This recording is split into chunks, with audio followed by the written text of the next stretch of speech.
ए आई, का ग तू त्यांना आपल्या आयुष्यात एवढे डोकावून देतेस? वयाने मोठे आहेत म्हणून काय मनाला येईल असं वागायचं का? साधं काय वागावं, कसे बोलावे याचे मॅनेज नाही का त्यांना?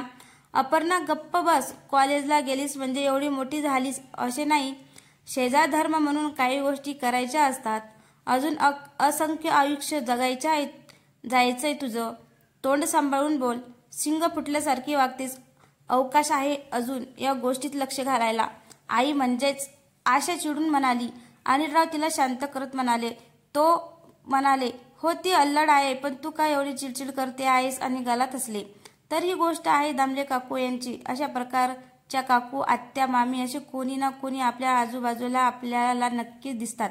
अर्थात मावशी हे नाते अशा कॅटेगरीत का येत नाही की एक कोडे आहे मला न सुटलेले. कदाचित माय मरो मावशी जगो म्हणतात म्हणून असलेही असो मी कुठे भलतीकडेच निघाले आपली कथा सोडून. चला बघूया कोण आहेत ह्या काकू आणि त्यांचा का त्रास होतोय अपर्णाला.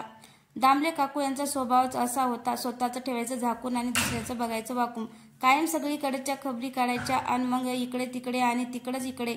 अपर्णाला कळायला लागल्याचा खूप राग यायचा. त्यांच्या सतत कुठेही वावरायचं म्हटलं की आईचं वाक्य आठवायचं. मुलींची जात नीट वाग, नाहीतर या दामले काकू सगळीकडे वाईट सांगतील.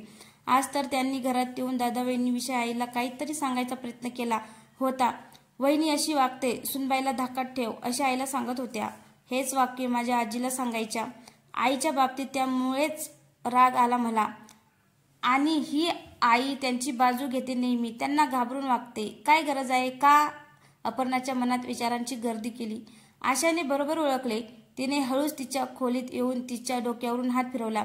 अप्पी, मला समजते बाळा, पण या अशा माणसाकडे जास्त लक्ष दिले तर आपल्याला त्रास होतोय बघ.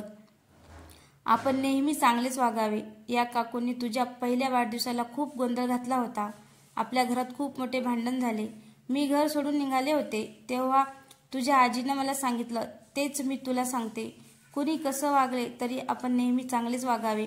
कुणी किती काटे पसरले तरी आपण फुलांचा सडा घालावा.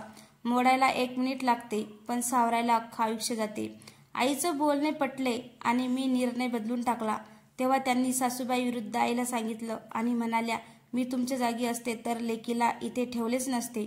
आई आणि मी एकमेकींकडे बघितलं आणि मी मात्र समजायचं ते समजून गेले. त्यानंतर मात्र मी नेहमी मला जे पटेल तेच करत आले. त्यामुळे तुझ्या आजीला पण खरे काय ते लक्षात आले. आता तीच गोष्ट त्या परत करत आहेत. पण मी वैष्णवीला त्यांचा स्वभाव आधीच सांगितलेला आहे. त्यामुळे आमच्या नात्यात काहीच फरक पडणार नाही. अपर्णा फक्त ऐकत होती. आई म्हणाली, तू अजून लहान आहेस. त्यांच्याकडे लक्ष देऊ नको. तो वरती बसलाय ना, तो सारं बघतोय आहे आणि आपण जे बीज लावतो त्यांचेच फळ तो आपल्याला देतोय बघ. हळूहळू अपर्णा मोठी झाली. तिच्या लग्नाचे प्रयत्न सुरू होते. दामले काकू होत्या तशाच होत्या. पण आईने समजून सांगितल्यापासून अप्पी पण शहाणी मुलगी म्हणून वागत होती. त्याचं हसरं खेळत कुटुंब त्यांच्या पायी होती. आशा, तिने सर्व कुटुंब तिच्या प्रेमाने आणि संस्काराने एक ठेवले होते. अपर्णा माहेरी बऱ्याच महिन्यांनी आली. दामले काकूंची अवस्था तिला बघत नव्हती. कायम सगळीकडे पुढे पुढे करणाऱ्या काकू आज कुठे दिसलेच नाही. तिने आईला विचारले तेव्हा आशा म्हणाली, दामले काका गेले आणि मुलांनी हात वर केले. त्यांच्या स्वभावामुळे सर्वांनी त्यांच्याकडे पाठ फिरवली. एवढे दिवस काकाकडे बघून त्यांना सर्व लोक सहन करत होते. आता आपल्या तालुक्यात सावली वृद्धाश्रम आहे, तिथे ठेवलंच त्यांना. कोण म्हणते की त्यांना वेळ लागलंय, पण मला नाही वाटत तसे. मी दर महिन्याला जाते. तू येणारेस का? अपर्णा हो म्हणाली. दुसऱ्या दिवशी आईने त्यांच्यासाठी थोडे खाण्याचे पदार्थ घेतले आणि दोघी मायलेकी त्यांना भेटायला गेल्या. अपर्णाला बघितलं आणि काकूंना खूप भरून आले. रडून रडून खूप मोकळ्या झाल्या. आशाला म्हणाल्या, तू खूप चांगली आहेस ग. तुझी ही अप्पी कॉलेजला असताना खूप चिडली होती माझ्यावर, पण खरं तर तिला समजून होते ते मला नाही समजले ग. नेहमी दुसऱ्यांच्या आयुष्यात घरात डोकावत राहिले. कोणाच्या आयुष्यात कसलेही रीते पण आले की मला मेलीला आनंद व्हायचा. कसा असा स्वभाव झाला ते कधी कळलंच नाही बघ. साहेब नेहमी सांगायचे, स्वभाव बदल, अशाने एकटी पडशील. पण त्यांचे ऐकले नाही कधीच. ते म्हणायचे, अगं कोणाची ओंजळ सुखाने भरता नाही आली तरी दुःख देऊ नये ग. पण मी माझ्याच धुंदीत होते. आपण जे पेरतो तेच उगवत असते. आज माझी ओंजळ रीतीची आहे बघ. तुझं भरलेलं गोकुळ असेच राहू दे बाई. एवढे दिवस कुत्सितपणे बोलायचे, पण आज मनापासून बोलते. तुझ्या सासूबाईमुळे म्हणजेच उमामुळे माझी सासू मला खूप बोलायची, म्हणून नेहमीच तुमच्या घराविषयी असूया बाळगत आले मी. पण तू मात्र नेहमीच चांगली वागलीस, अजून सुद्धा वागते आहेस. या माझ्या फाटक्या स्वभावामुळे माझी ओंजळ रीती राहिली ग. खूप उशीर झालाय आता. कोण म्हणतं मला वेळ लागलाय, कारण आज कितीतरी दिवस मी खिन्न होऊन एकटीच बसायचे, पण आज तुझ्याशी बोलून मोकळी झाले बघ. नेहमीच दुसऱ्यांच्या आयुष्यात रितेपणा यावे म्हणून प्रयत्न केले मी, पण आजपासून मी ते रितेपण घालवण्यासाठी प्रयत्न करणार आहे. तू दर महिन्याला येतेस ना, तर तुझ्यासारख्या काही महिला बघ आहेत का? दर आठवड्याला या इथल्या लोकांसाठी काहीतरी कार्यक्रम राबवू आपण. खूप कला आहेत या बायकांमध्ये, त्यांचे कलागुण सादर करतील त्या. आम्ही लहान मुलांसाठी संस्कार वर्ग सुरू करू, ज्यांची फी अगदी वर्षाला 100 अशी ठेवू, जेणेकरून त्या मुलांना काही खाऊ किंवा भेटवस्तू देता येतील. त्यासाठी ह्या पैशांचा वापर करावा असे माझ्या डोक्यात आहे. दर शनिवारी हा उपक्रम करावा, जेणेकरून ज्या मुलांना आजोबा आजी नाहीत त्यांना चांगले संस्कार आणि त्यांचे प्रेम मिळावे, हाच हेतू. आणि घरात कुणी नाही, सुट्टी असल्यावर मुलांना कुठे ठेवायचं हा प्रश्न ज्यांना पडतो त्यांची सोय होईल.